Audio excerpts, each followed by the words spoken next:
Hi everyone. This research presentation is brought to you by Jared High, Alina Heim, and Margaret Roth. The title of our study is Elementary Special Education Staff's Perspectives of In-Service Training for Behavior Management in the Classroom.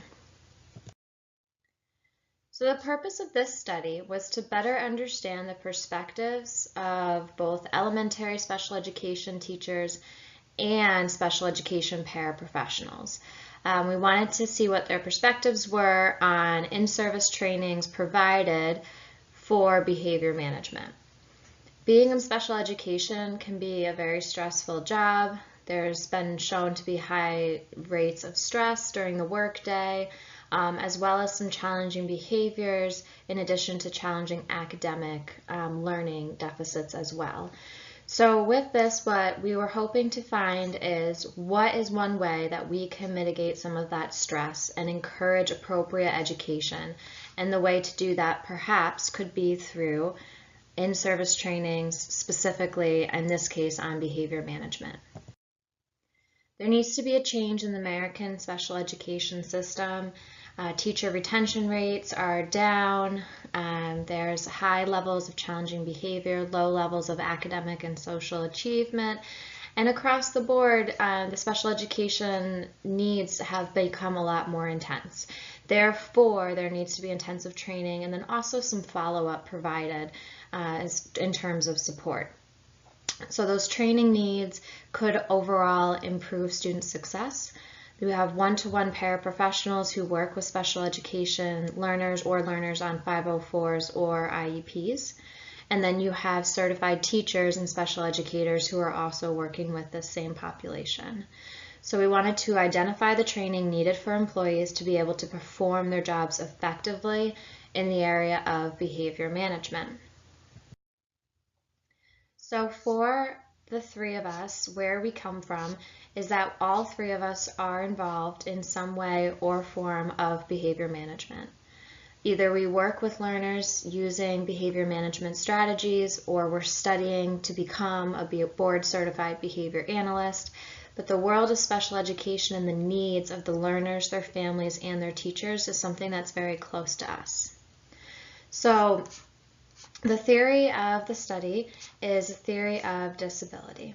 So it's a reduction of challenging behaviors and an increase in student spent time in regular education with their typically developing peers. Findings from the study have the potential to lead the staff training that would actually be beneficial to the special education students, including follow-through, follow-up, resources, etc. And all of this has a huge impact on the families, the peers, as well as the community that these individuals and families all belong in.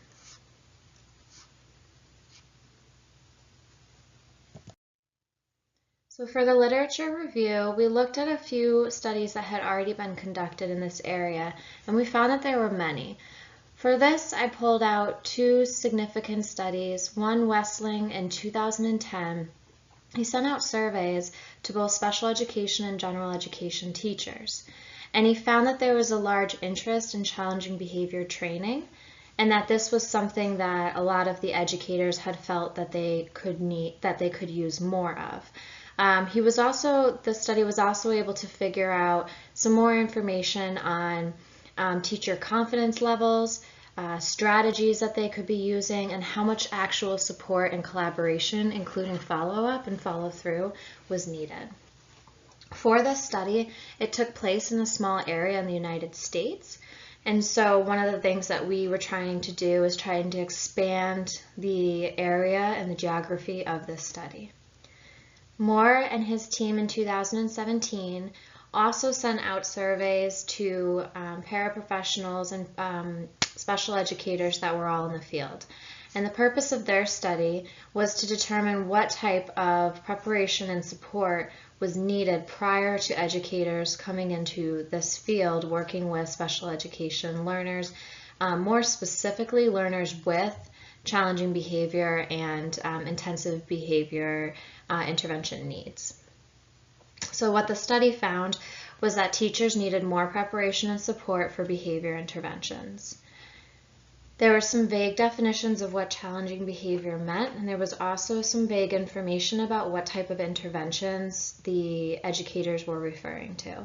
So in our study, we wanted to take these two areas of gaps and look in a little bit deeper to see, can this be generalized a little further out into different areas, and how do we define challenging behavior in terms of the needs of special education teachers and paraprofessionals and their perspectives.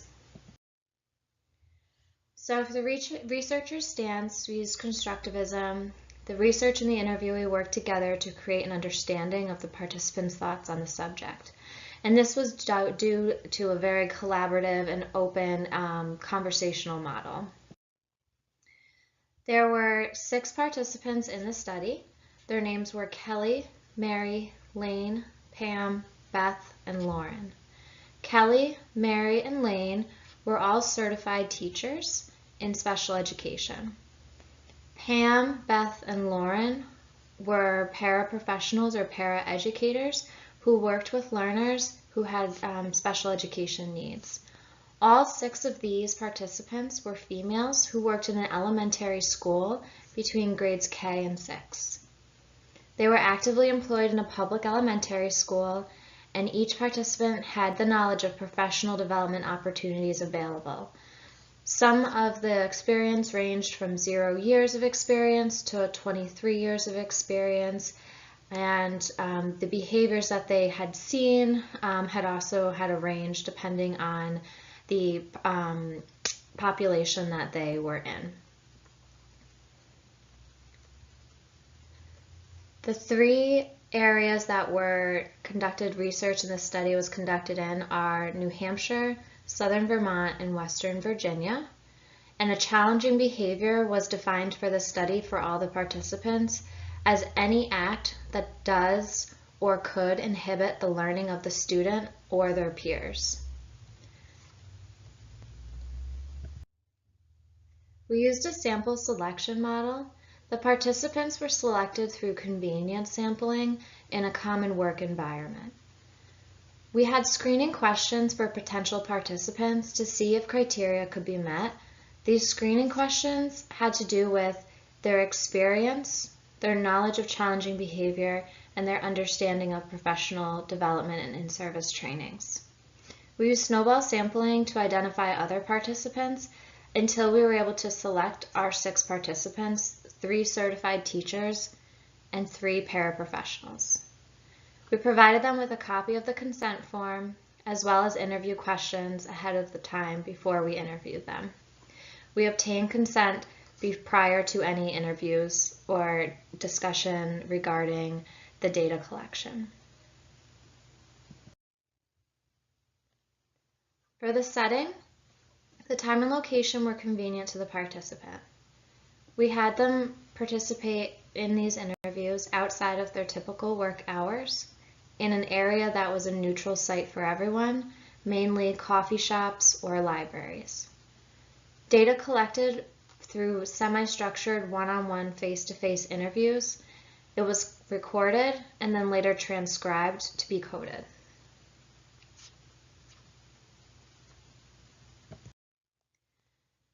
The semi-structured interviews were the primary data collection method. These interviews were anywhere from 15 to 30 minutes in length, and this occurred all within the spring of 2019. Each of the interviews was carried out in a very conversational and open-ended style.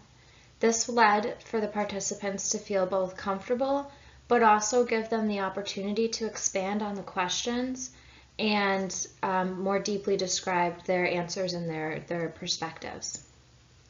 There was no identifying information that could break confidentiality in any way during the interview.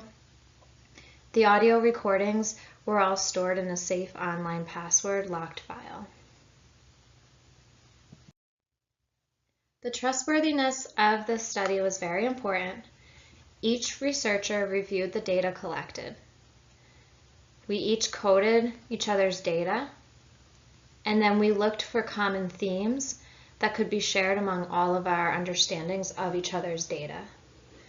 We had triangular member checking, and then we also made sure that the findings were shared with the participants to make sure that there was no misunderstandings and that our data that was collected was closely aligned with the views and the perspectives of the participants.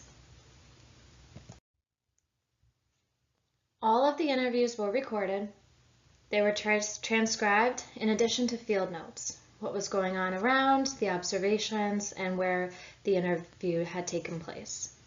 The data was axial coded, collapsed, and combined to find patterns, themes, relationships, sequences, differences, and categories between all 6 interviews.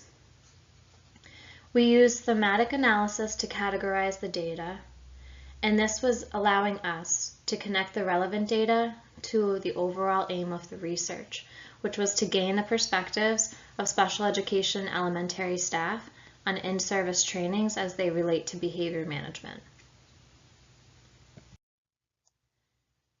There were 3 emerging themes that we were able to find after reviewing and summarizing the data.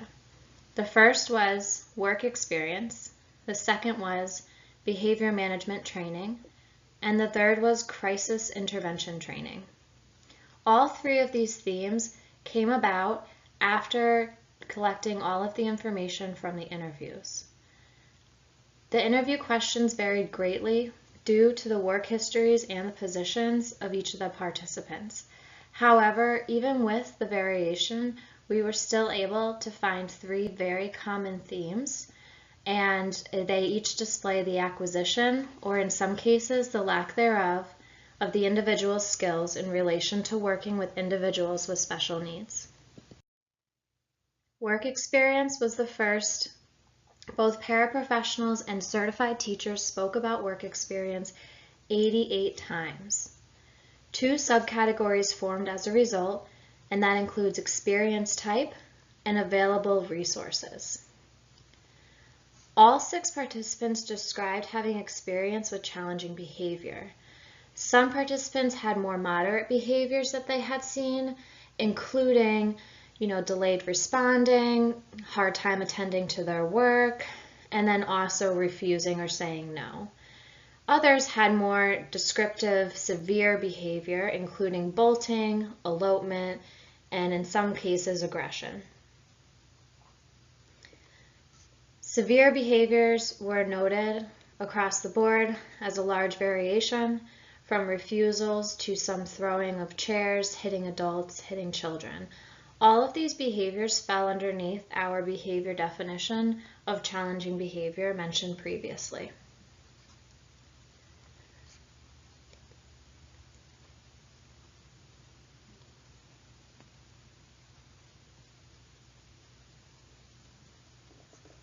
Two of the paraeducators believed that they did not have the skills to react to severe, challenging behavior. One went as far as saying that she felt as though she was hired for very basic foundational reasons without any experience or understanding of how to manage challenging behavior. There was one interviewer who did say that she had ample resources, and she was found to actually be a part of a severe and intensive needs program for learners with challenging behaviors.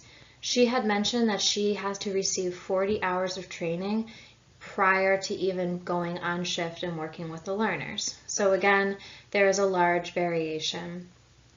The available resources are very different. So somebody such as Lauren, who was a paraprofessional in an intensive needs program, she was given many resources, including extra supervision, protective equipment, specialized behavior tracking programs, limited students in her room, etc. While others lacked those resources and found that they didn't have any experience or resources to help them manage these challenging behaviors. The second theme was behavior management training. From the interviews, the participants talked about behavior management training about 86 times. 34 times by certified special education teachers, 52 times by paraeducators working with special education learners.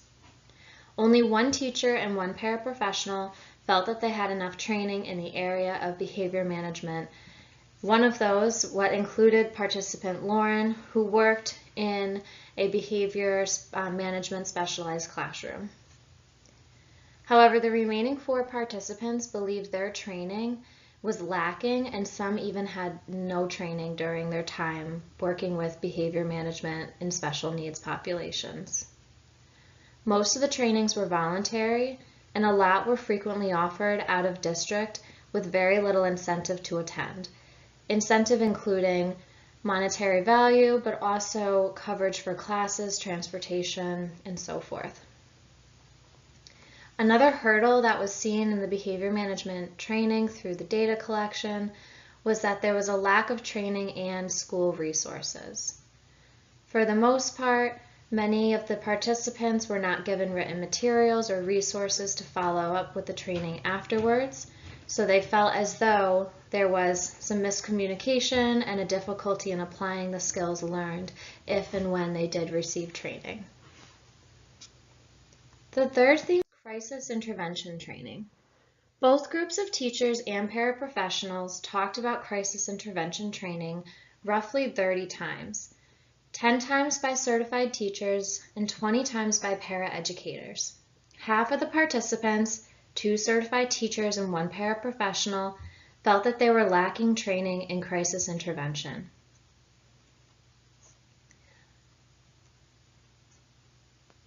Some participants felt that they did not need crisis intervention training due to their student population as well as the needs of their school. For others, they did feel that they needed crisis intervention training because it was necessary in order for them to conduct their work duties effectively. This is an integral part in their job, and a lot of these variations could be due to different school districts and how they handle crisis situations, different populations of learners, but regardless, crisis intervention training is something that should be given to all staff, especially those who are working with aggressive or unsafe disruptive behaviors, which all fall under the category of challenging behavior. It's important to note that challenging behavior can occur at any time. So there were a lot of variables during the study. Some of the variables included that the trainings were voluntary.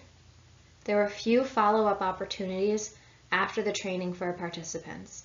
Resources weren't provided, take-home papers weren't provided, and supervision to follow up was also not provided. This study is unique in that it was conducted across 3 different states. However, there is a small sample size of only 6 participants. What's important to note about this study is that in each of the cases, we tried to find exactly what training resources were needed for teacher retention and satisfaction. This is very similar to a study done by Schroeder and his team in 2007. Our hope was to figure out some more gaps and collect more information. However, with such a small sample size and variations in experience level, we still have more research to do in this area. Research should definitely continue on the impacts of special educators training in challenging behavior management. While there were still many areas of need, it was very key and important theme that managing challenging behaviors is something that special educators and paraprofessionals deal with in a classroom on a daily basis. A larger sample size of participants may help to build some momentum. In addition, having more consistency would be a result of fewer variations in experience levels as well as classroom types and special education populations. These are all factors that could be considered in future research. Here's all of our references. We made sure to take from common themed research and studies that had a lot to do with special education teacher stress, special education retention, as well as understanding the needs of a special educator in their classroom. We also looked at references and studies that had looked at what pre-service teacher training was and what was needed for that.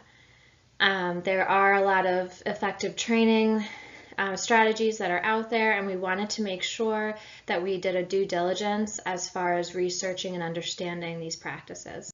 So here's our final pages here of our references.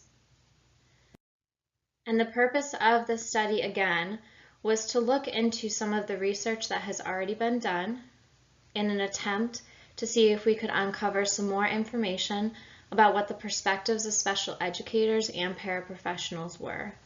We found from this study that the perspectives of the paraprofessionals and the special educators from a small sample size of 6 had to do with a need for crisis intervention training, challenging behavior management training, as well as resources within the classroom as it relates to work experience. All 3 of these emerging themes were important and helped uncover a lot more information about the perspectives of special education staff in elementary schools. Future research that could be done could include a larger sample size, but also the effects of such research and training on teacher retention, learner progress, both academic, behavior, and social, and family involvement and willingness to participate in the process of special education. Thank you.